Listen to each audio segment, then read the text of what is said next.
Well, I'll do the biggest project I was ever on was Godzilla King of Monsters. Okay. Blew my mind wide open. The Gotcha. scale of that thing. I was just in like, where am I right now? Like, this is crazy, right? Yeah. And I was, O'Shea Jackson Jr. You know who that is? Yeah. I was his photo double on that movie. Okay. So Okay. yeah, Okay. right? Because I was really trying to like push to get into acting more, and it was trippy because I'm like right there, and the photo double, for people who don't know, is they use me for like rehearsing and the lighting and getting the marks and the camera, all of that stuff, and then literally right when they're getting ready to roll, the main actor comes in and is like, all right, right on, bro. And I step out and he does the thing. And then when they cut, I get back in there and then they light and do all that stuff. Or sometimes if it's like a reverse, like I say, if on a dialogue scene like this where the camera's here and they do the reverse and they go back and forth on a dialogue scene, if sometimes the main actor, it's not him. It's me sitting there. And the camera's there, and they're having the dialogue, and it's da-da-da-da-da. And then when it's time to get up, I got to get up and go. And he comes in and sits down. I'm going to go home and watch Godzilla King of Monsters. It's crazy, man. And be like, there he is, back of his neck. So, and when I was there, I have to show you. But when I was there was a scene where, a couple of scenes, but they turned this was like the height of all the filmmaking that was going on in Atlanta. They were filming all the Marvel movies down there, tons of stuff all the time. So they turned, all the studios were pretty much in use. So they turned like a old refinery building that had like open space into a little mini studio. Gotcha. And it was like half the size of a football field, and there's a scene in the movie where they're landing at a military base in like Antarctica or somewhere, right? But that's really shot inside of the base or the refinery in Atlanta. Really? And they took this giant blue screen curtain that dropped like 100 feet long all the way down. It was like half the size of a football field, and it wrapped all the way around the thing. And then they made the snow out of white sand and styrofoam. And they lit it, and then they had the back end of like, there's a scene where like the helicopter lands, and then when it lands, the door, bay door, like whatever, hatch opens up, and they all go out in the military form, and they're in formation, and they're getting ready to like breach the building. That was on like a system that had like, it was like rigged to on a drop system or whatever, and I'm like, this was the back of the helicopter. It would drop down like this and land, but it was just the bay. There was no helicopter.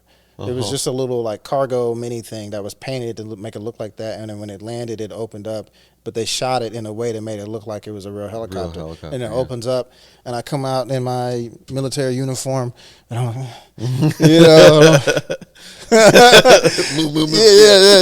And then I'm like, all right, look good, come on. And then they switch out, and then the real person comes in, O'Shea comes in, tags me out, and he does it. And then there's another one where they're inside the base now, and there's like a shootout that happens. Yeah, and like I go through, and we're like, the camera's behind me, and we're like going through like this, and then I'm like hit it with the whole signal, and I'm like this, and I'm like, I think I do like this, and I do like that, and then when that happens, it's like literally some guy on a speaker's like, boom, and then we're all like, oh, and then he's like, and action, and then it's like, pop, pop, pop, we start shooting and stuff like that, and it's like, it's wild because I'm like going through the motion of doing it and working on a big film, but then like right when it's actually time to like roll the camera and do it, quote unquote, for real, I'm getting tagged out, and I'm just like, I kind of want to do that. I'm like, I'm right there. That's what I want. I'm like, So that was one, man. I met Clint Eastwood one time. Oh yeah. Got to work with him one day. That was crazy. I'm like, this Clint fucking Eastwood right there. And I think we joked about this before. I was like, Clint Eastwood's been like 76 for the last 20 years. He don't age. Same as Morgan Freeman. Yeah, Morgan Freeman, yeah. They've been the same age. They've been old as hell for a long time. Yeah. And that was trippy because I'm like, holy shit, this is Clint Eastwood right here. Yeah. You know, This is Dirty Harry. Yeah, this is Dirty Harry. Yeah. Yeah, this is like legendary. And you know, being there watching him work, and it was just for a couple hours, but I just was like, yo, this is really Clint Eastwood, right? This is nuts. Working on the last movie I did was Coming to America, the second one that came out. Okay. Being on set with, it's a great story, being on set with Eddie Murphy, because they brought everybody back, so Wesley Snipes, Eddie Murphy. Yeah. The only person that wasn't there was James Earl Jones. But dude, Morgan Freeman was there, like Rick Ross was there, Leslie Jones was there, Arsenio Hall was there. Yeah. And I just was like, dude, and you know, growing up black, Coming to America, the first one is like, it's like a household staple. Everybody knows Coming to America. Sexual Chocolate, right? Yeah. So for me to be working on the second one is just nuts, you know, to me, and to be able to meet these people and like have conversations with them. Did you watch Coming to America as a family growing up? Absolutely. So was it kind of like a surreal moment Yeah, for you a little bit? and that was one of the ones where I'm like, y'all not gonna believe where I am right now. You know, I was inside of the Mighty Sharp Barbershop. Yeah. You know, like, dude, We so watched this when we were kids. Yes, like, I'm like, this is nuts for me to be here, right? So when that was going on, my team lead, we were on like a different, there's like, I don't know, like 12 sound stages. We were on like on stage 8. And my team lead hit me up on the walkie. He was like, Steve, what's your 20? And I'm like, oh, I'm on the stage. He's like, come outside real quick. I'm like, all right. I go outside. He was just like, hey, they're doing Bad Boys 3 reshoots on stage 7. You want to go? I'm like, hell yeah, what's you talking about? Ask me no stupid question like that. What you talking about? He's like, Will Smith and Martin Lawrence. I'm like, hell yeah, I want to go. So we like break away for a minute. We go over there and we walk in, and I'm like, ooh, and Will Smith is like right there. And I'm like, get the fuck out of here. Yeah. It's really him. I'm like, oh, and that was one of them times where I was like, ain't nobody gonna fucking believe me. Yeah. And I was like sitting there like recording. Yeah. I was like, yeah, this is crazy. Yeah. And I'm sitting there and I'm watching them as they're doing their thing. And there's a guy standing next to Will Smith who, an older white guy. And he's like, his head is down. He's like writing and taking some notes and stuff like that. And I was like, what the fuck?